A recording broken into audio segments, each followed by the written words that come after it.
அவரோட மனைவியே சரிகா, அவருடைய குழந்தைகளை தாயார் வந்து ஒரு மும்பை மாநிலத்தை சேர்ந்தவர் தான், சரிகான்னு ஒருத்தவங்க. அவருடைய 2 மகள்களும் இந்திய வந்து மொழியாக எடுத்து படித்தவர்கள் தான். வீட்டில் தான் தமிழ் சொல்லிக் கொடுத்தோம்னு சொல்லிட்டு அவங்களே பேட்டியிலலாம் சொல்லியிருக்காங்க. எனக்கு தமிழ் வந்து வீட்டில் சொல்லிக் கொடுத்தாங்க, பள்ளிக்கூடத்தில் நாங்கள் ஹிந்தி கற்றுக்கிட்டோம், ஹிந்தி நல்லா பேசுகிறாங்க. ஆனால் அப்படியெல்லாம் சட்டம் யாரும் கொண்டு, அதாவது அரசியல்வாதிகள், அரசு துறையில் இருப்பவர்கள், இவர்களின் பிள்ளைகள் அரசு பள்ளியில் தான் படிக்க வேண்டும் என்று ஒரு சட்டம் கொண்டு வந்தால் இதை சரி பண்ண முடியும். ஏன்னா அப்போ அவங்க வந்து அவங்க பிள்ளைங்களுக்காகவாது என்னன்றதை அவங்க பார்ப்பாங்க. ஆனால் அப்படி ஒரு சட்டமே இல்லையே. நம்மளுடைய முன்னாள் நிதியமைச்சர் பிடிஆர் பழனிவேல்ராஜன் வந்து அமெரிக்கா கல்வியோட நம்மளோட ஒப்பிடுறார். நம்ம தான் ஒப்பிடுறதுக்கு எதுவுமே கிடையாது. அங்கே இருக்கும் அரசு பள்ளிகளின் தரத்தையும் நம்மளுடைய தமிழகத்தில் இருக்கும் அரசு பள்ளியின் தரமும் ஏணி வச்சா கூட எட்டாத அளவில் இருக்கு. இவங்க எதையுமே செய்ய முடியாது. ஏன்னா இது மாநில பட்டியலில் வரவும் இல்லை, இது மத்திய அரசு பட்டியலில் இருக்குது. அதனால் இந்த டீலிமிட்டேஷனில் இவங்களால எதுவுமே பண்ண முடியாது. நான் கேட்குறேன், இது வரைக்கும் 4 முறை நடந்திருக்கு இல்லையா? அப்போ நீங்கள் என்ன பண்ணீங்க? 1977 நடந்தது காங்கிரஸ் அரசு. அப்போ நீங்கள் அதை பற்றியெல்லாம் பேசலை. அப்போ இப்போ பேசுறதுக்கு என்ன காரணம்? அரசியல் 2026 எலெக்ஷனில் வந்து இவங்க நல்லாட்சி செய்யணும்னு சொல்லிக்க முடியலை உங்களால். முன்னாடி வந்து 10 குழந்தைகள் பெற்றுக்கிட்டு இருப்ப கர்ப்பப்பையை தூக்கி போடுங்கன்னு சொல்றீங்க. இப்போ என்ன சொல்றீங்க? குழந்தை நிறைய பெத்துக்கங்கன்றீங்க. பெண்கள் வந்து எல்லா துறையிலும் முன்னேறணும்னு சொல்றீங்க. ஒரே முரண்பாடாக இருக்கிறது. நீங்க திராவிடத்திற்கென்று நீங்க சில கொள்கையை வச்சிருந்தீங்களே, எந்த கொள்கையை நீங்க இப்ப வந்து உறுதியா சொல்றீங்கன்னு எனக்கு புரியல.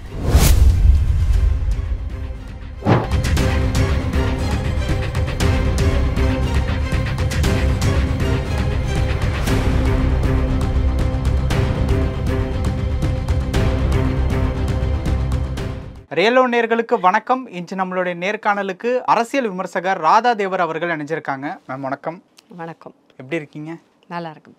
இன்னைக்கு நடந்த அந்த அனைத்து கட்சி கூட்டம், உங்களுடைய கருத்து என்ன? புள்ளி கூட்டணி சுருங்கிடுச்சுன்னு நினைக்கிறேன். எனக்கு தெரிஞ்சு தமிழ்நாட்டுக்குள்ளே சுருக்கப்பட்டிருக்கோ அப்படின்னு ஒரு ஐயப்பாடு கூட வந்தது எனக்கு. முன்னாடி இங்கேருந்து எல்லா கட்சிகளும், அனைத்து கட்சிகளும் சேர்ந்து ஒரு கூட்டத்தை போட்டுட்டு இருந்தாங்க. இப்போ இவர் தமிழ்நாட்டுக்குள்ளே இருக்கிற கட்சிகளை சேர்ந்து தமிழகத்திற்கு பிரச்சனைன்னு சொல்லிட்டு போட்டிருக்காங்க. ஆனால் இந்த கூட்டம் எந்த அளவுக்கு இந்த கூட்டத்தினால் என்ன பலன் தமிழகத்திற்கு அப்படின்னு பார்த்தா ஒரு பலனும் இருக்கிற மாதிரி தெரியலை. இந்த கூட்டம் எதற்காக நடத்தப்பட்டார்கள்? தொகுதி மறுசீரமைப்பை பற்றி ஐயப்பாடு எழுந்ததனால் மத்திய அரசை கண்டிப்பதற்கும் தமிழகத்தின் அந்த கோரிக்கையை வந்து சொல்கிறதுக்கும், அதாவது எங்களோட சீட்டை குறைக்கக்கூடாது அப்படிங்கிறதுக்காகவும். எனக்கு 2 விஷயங்கள் இதில் புரியலை. காங்கிரஸ் தான் 2001 இதை அறிவித்ததே. ஆனால் செல்வ பிறந்தகை நீங்கள் கலந்துருக்காரு, அதுதான் ஆச்சரியமாக இருக்குது. அவர் சொல்லணும், அவர் தான் அவங்க கட்சி தான் அறிவிச்சது. அப்போ இதை மோடி அவர்கள் எதிர்த்தார்கள். அவங்க வந்து மகாராஷ்டிரத்தில் ஒரு கூட்டத்தில் பூனேயில் நினைக்கிறேன் பேசும்போது, அது எப்படி நீங்கள் வந்து குறைக்கணும்னு சொல்ல முடியும் அப்படின்னு சொல்லி அதை எதிர்த்தவரே அவர் தான். இது வரைக்கும் மத்திய அரசு வந்து அந்த மாதிரி எந்த அறிக்கையும் வரல. நாங்கள் இதை பற்றி இன்னும் சொல்லப்போனால் பாராளுமன்றத்தில் இதை பற்றி பேசக்கூட இல்லை. இன்னும் அது பேசி அவங்களெல்லாம் ஒத்துக்கிட்டு வந்து அதுக்கப்புறம் சென்சஸ் எடுத்து அதுக்கப்புறம் இன்னும் பல வேலைகள் இருக்குது. இது நடப்பது வந்து அவ்வளோ எளிதான காரியம் இல்லை, நடக்கும். ஆனால் நடப்பதற்கு நாட்கள் ஆகும். ஏற்கனவே 4 தடவை காங்கிரஸ் அரசு இதை செய்திருக்கிறது. அப்போ எல்லாம் குறைக்கலாம் இல்லையே. ஒவ்வொரு வருடமும் ஒவ்வொரு தடவையும் நடக்கும்போது கூடத்தான் செய்தது. ஏன்னா நம்மளுடைய மக்கள் தொகை வந்து கூடிட்டே போகிறதுனால அதுக்கான சரியான ரெப்ரசன்டேஷன் இருக்கணும்னு பார்க்குறாங்க. குறிப்பாக நான் சொல்லணும்னா பெண்களுக்கான 33% இடஒதுக்கீடு இன்னும் பேச்சளவில் தான் இருக்குது. இன்னும் பாராளுமன்றத்திலும் சரி சட்டமன்றத்திலும் சரி 33% இடஒதுக்கீடு இல்லை. ஆனால் இன்றைக்கு பெண்களின் எண்ணிக்கை வந்து மிக அதிகரித்துள்ளது. கிட்டத்தட்ட ஆண்களின் எண்ணிக்கையை தொட்டு இருக்குது. இப்போ சில மாநிலங்களில் ஆண்களை விட அதிகமாக கூட இருக்குன்னு கூட சொல்லலாம். அப்படி இருக்கும்போது அவர்களுக்கான ரெப்ரசன்டேஷன் ஒன்று கொடுத்தே ஆகணும் இல்லையா? அப்போ இந்த தொகுதி மறுசீரமைப்பு படி செய்தாங்கன்னா கண்டிப்பாக பெண்களுக்கு 33% ரெப்ரசன்டேஷன் வந்து பாராளுமன்றத்திலும் சட்டமன்றத்திலும் கிடைக்கும், உறுதியாக கிடைக்கும். அதை எப்படி நம்ம தவறுன்னு சொல்ல முடியும்? அதே போல் இதை சென்சஸ் எடுக்கும்போது எந்தெந்த சமூகங்கள் வந்து எண்ணிக்கையில் அதிகரித்துள்ளது, எந்தெந்த மதம், இனம், மொழி இதை சார்ந்த சமூகங்கள் எது அதிகமாக இருக்குன்னு பார்த்துட்டு அவர்களுக்கான ரெப்ரசன்டேஷனும் இதில் கூடும். அந்த 800 சீட்டுக்கு மேலேன்னு சொல்கிறாங்க. இன்னும் அது சரியான நம்பர் தெரியல நமக்கு. அந்த 800 சீட்டுக்கு மேலே போகும்போது ஒவ்வொருத்தருக்குமான ஒரு பிரதிநிதி வந்து அதில் இருப்பாங்க. அப்படி பார்க்கும்போது எல்லா சமூகங்களுக்குமான ஒரு பிரதிநிதித்துவம் வந்து இதில் கிடைக்கும். அதுதான் இந்த தொகுதி மறுசீரமைப்போட சிறப்புன்னு கூட சொல்லலாம். ஆனால் இவர்கள் கூட்டி அந்த கூட்டத்தில் என்ன சொல்கிறாங்க? நாங்கள் குடும்ப கட்டுப்பாடை முழுமையாக செய்ததுனால வந்து எங்களுக்கு தமிழகத்தில் மக்கள் தொகை குறைந்து போய்விட்டது. குறையெல்லாம் இல்லை, அது அதிகரிப்பது கொஞ்சம் அந்த அந்த ஸ்பீடுன்னு சொல்லலாம், அந்த வேகம் குறைந்துள்ளது. ஆனால் இப்போ 8 கோடி பேர் இருக்கிறோம் நம்ம கிட்டத்தட்ட. அது 5 வருஷத்துக்கு முன்னாடி நம்ம இவங்க சொல்கிற ஒரு 10 வருஷத்துக்கு முன்னாடி ஒரு 4 கோடி பேர் தான் இருந்தோம் தமிழகத்தில். இன்றைக்கி வந்து 8 கோடி பேர் இருக்கிறோம். இது எல்லா மாநிலங்களுக்கும் பொதுவான ஒரு மக்கள் தொகை பிறப்பு சதவீதம் தான் இது. அப்போ பெரிய மாநிலங்களான உத்தரப்பிரதேசம், மகாராஷ்டிரா, ராஜஸ்தானில் இன்னும் அவங்களுடைய எண்ணிக்கை அதிகமாகத்தான் தெரியும். இதில் எந்த மாற்று கருத்துமே இல்லை.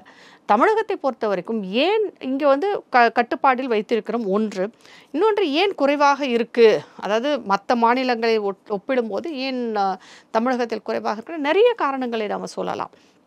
மக்கள் தொகையில் ஆளுங்க இங்கே வந்தாலும் நிறைய வட மாநிலத்திலேருந்து வந்து வேலை பார்க்கும் தொழிலாளர்கள்லாம் இங்கே நிறைய பேர் குடியேறியிருக்காங்க. ஆனால் அவங்களுடைய ஆதார் கார்டுலேருந்து எண்ணிக்கையிலேருந்து எல்லாமே அவங்க ஊரில் தான் வச்சுருப்பாங்க. ஆனால் தமிழகத்திலிருந்து போய் புலம்பெயர்ந்து செல்கிறவங்க இருக்காங்க இல்லையா, அவங்க வந்து இங்கே வச்சில்லை.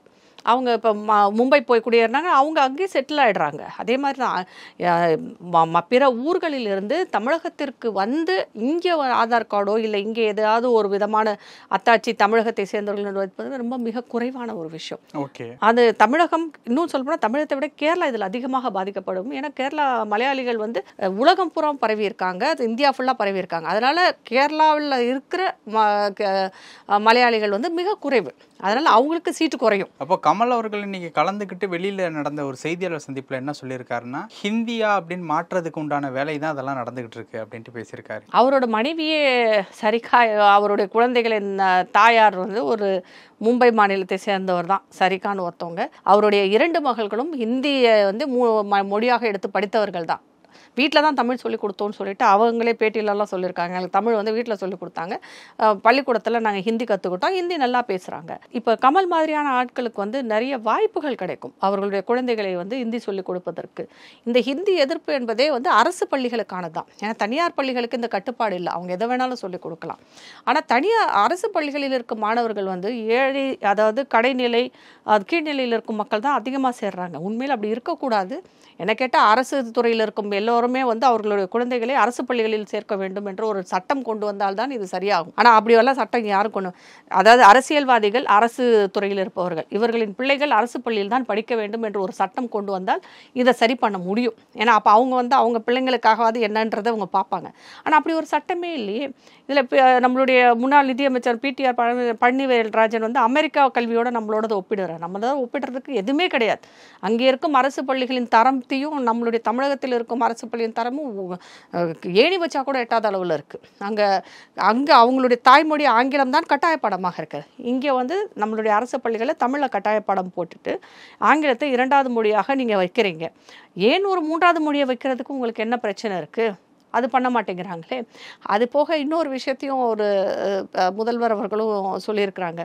நீங்கள் ஒன்றுமே செய்ய வேண்டாம், நீங்கள் கேட்குறீங்களே உத்தரப்பிரதேசத்தில் தமிழ் சொல்லி கொடுக்குறாங்க, ஏன் உங்களுடைய கூட்டணியில் இருக்கும் மாநிலங்கள், இந்த புள்ளி கூட்டணியில் இருக்காங்களா, மேற்கு வங்கத்தில் கேளுங்க, ஏன் அவரும் இப்போ நிறைய பேர் என்ன, மம்தா பானர்ஜிலாம் கர்நாடகாவில் இவர் முதலமைச்சர்லாம் என்ன சொல்கிறாங்க, முதல்வர் மு.க. ஸ்டாலினை பார்த்து கற்றுக்கொள்ள வேண்டும். ஏன் உங்களுக்கு தெரிந்த உங்களுடைய கூட்டணியில் இருப்பவர்கள் ஆளும் மாநிலங்களில் தமிழை 3வது மொழியாக கற்றுக் கொடுக்க சொல்லலாமே. அந்த ஸ்டெப் எடுத்தாலே போதுமே, தமிழ் வளரும் இல்லையா? ஆனால் இது வரைக்கும் அந்த மாதிரி எதுவும் செய்யலையே. இவர் பாஜக ஆளும் மாநிலங்களை பற்றியே பேசிக்கொண்டிருக்கிறார். ஆனால் அது தனி கதையே நான் சொல்ல முடியும்.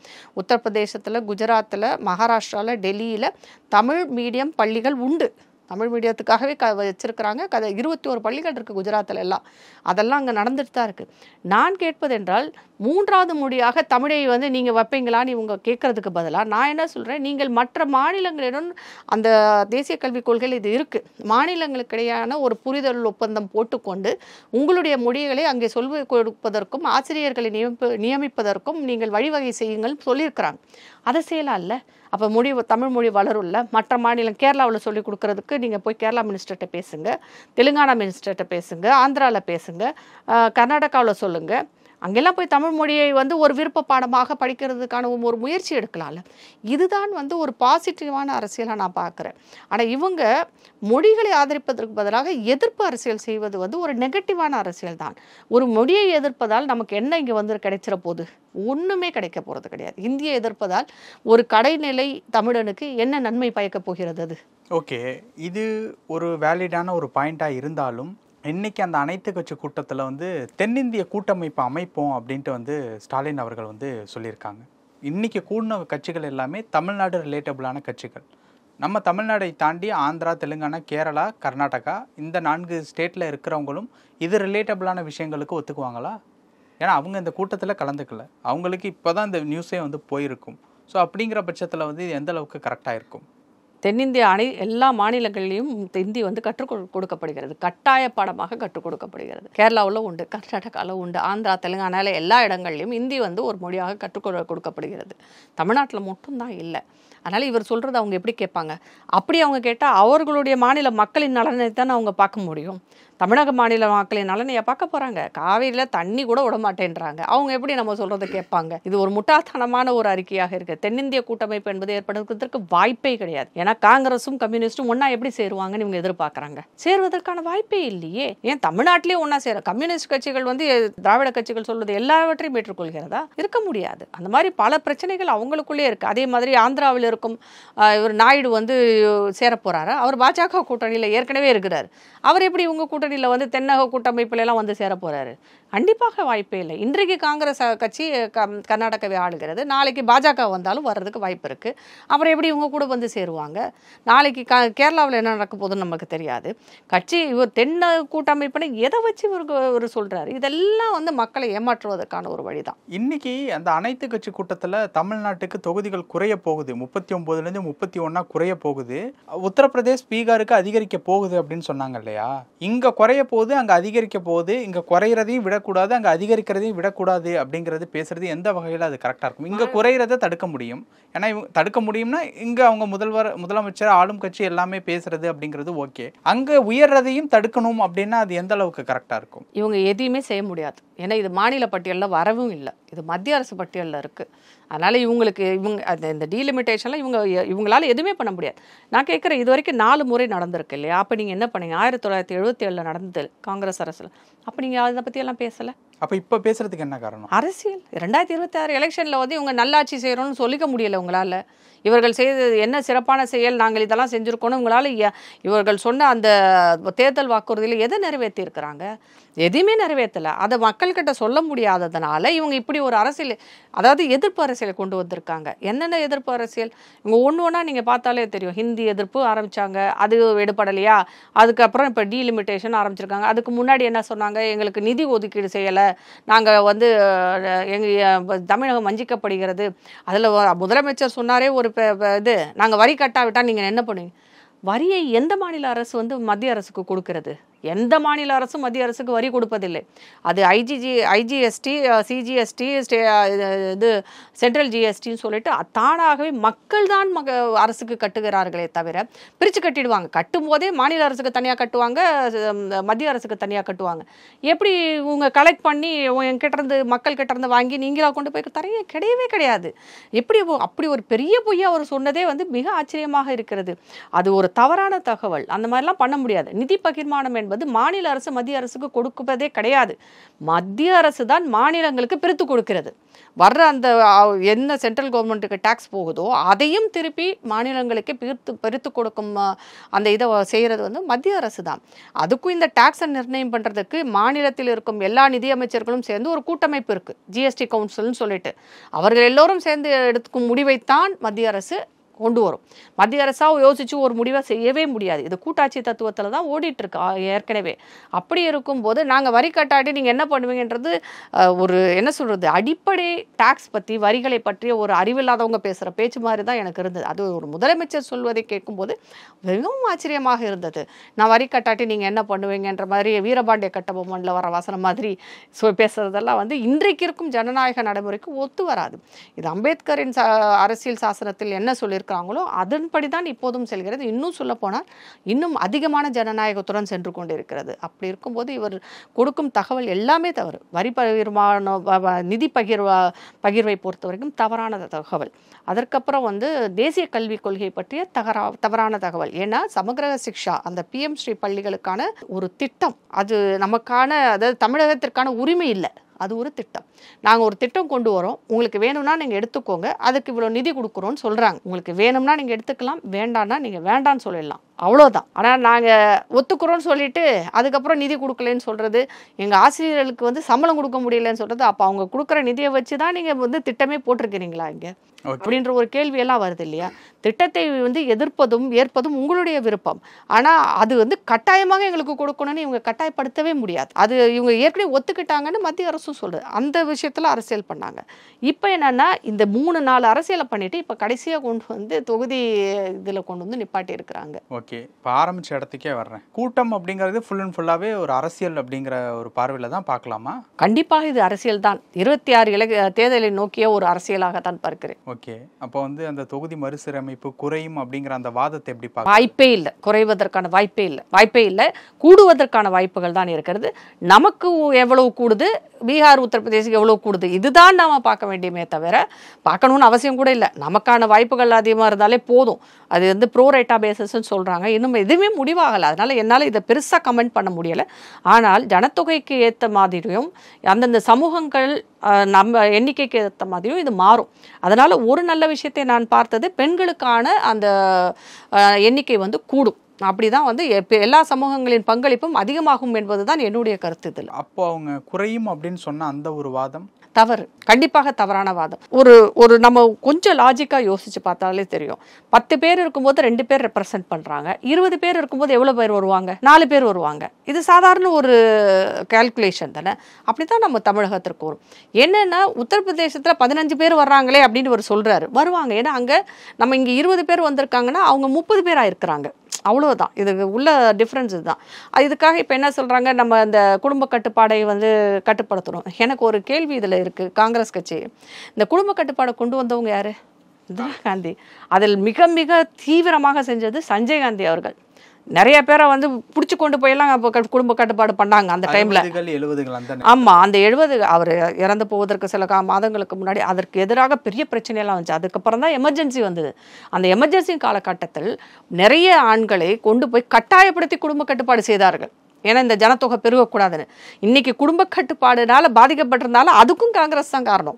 இதை பற்றி அவர் பேசலாம், ஆனால் பேச மாட்டாங்க. இன்றைக்கி காங்கிரஸை கூட்டி வச்சு பேசுகிறாங்க, குடும்ப கட்டுப்பாடு இனிமேல் பண்ணக்கூடாது. நான் என்ன சொல்கிறேன், நீ உங்களுக்கு விருப்பம் இருக்கோ இல்லையோ, எதுவும் கட்டாயம் இல்லை.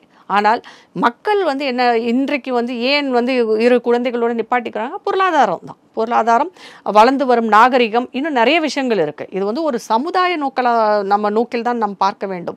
ஒரு உலகளாவிய சமுதாய பார்வையாக தான் நம்ம இதை பார்க்கணும். 2 குழந்தைகள் போதும், இன்னும் சொல்லப்போனால் இப்போ 1 குழந்தைன்னு ஆயிட்டாங்க. இன்னும் 2 விஷயங்கள் நான் பார்க்குறேன். ரொம்ப பெரிய முரண் நான் பார்ப்பது என்னவென்றால், திராவிட அரசியல் என்பது பெண்களுக்கான உரிமை, பெண்கள் சுதந்திரம், பெண்கள் முன்னேற்றம். நீங்கள் இப்படியெல்லாம் பேசுகிறீங்க. பெண்கள் சுதந்திரம் முன்னேற்றம்னு வந்துட்டாலே குழந்தை பெறுவது குறைய தானே செய்யும். ஈவேரா அவர்கள் என்ன சொன்னாங்க, கற்பப்பையை வந்து எடுத்து வெளியில் போடுங்கன்னாங்க. அப்போ தான் நீங்கள் பெண்கள் முன்னேற முடியும். நீங்கள் இப்போ என்ன சொல்கிறீங்க, குழந்தை நிறையா பெற்றுக்குங்கன்றீங்க. யார் பெறுறது? ஆம்பளையாக பெற முடியும்? பெண்கள் தான் பெறணும். 10 குழந்தை ஒரு பெண் பெற்றுக்கொண்டால் இங்கே என்ன ஆகிறது? அவங்களுடைய உடல்நிலையிலேருந்து எல்லா விஷயத்தையும் பார்க்க. அப்போ நீங்கள் பெண்கள் உரிமையாக பேசுகிறீங்களா, பெண்கள் சுதந்திரத்தை பேசுகிறீங்களா? இதுவும் பெண்ணடிமைத்தனம் இல்லையா? நீங்கள் சொல்கிறது குழந்தை நிறையா பெற்றுக்கன்றது பெண்ணடிமைத்தனமாகத்தானே பார்க்க முடியும் நம்ம. அப்போ நல்லா முன்னாடி வந்து 10 குழந்தைகள் பெற்றுக்கிட்டு இருப்ப கற்பப்பையை தூக்கி போடுங்கன்னு சொல்கிறீங்க. இப்போ என்ன சொல்கிறீங்க, குழந்தை நிறையா பெற்றுக்கங்கன்றீங்க. பெண்கள் வந்து எல்லா துறையிலும் முன்னேறணும்னு சொல்கிறீங்க. ஒரே முரண்பாடாக இருக்கிறது. நீங்கள் திராவிடத்திற்கென்று நீங்கள் சில கொள்கையை வச்சுருந்தீங்களே, எந்த கொள்கையை நீங்கள் இப்போ வந்து உறுதியாக சொல்கிறீங்கன்னு எனக்கு புரியலை.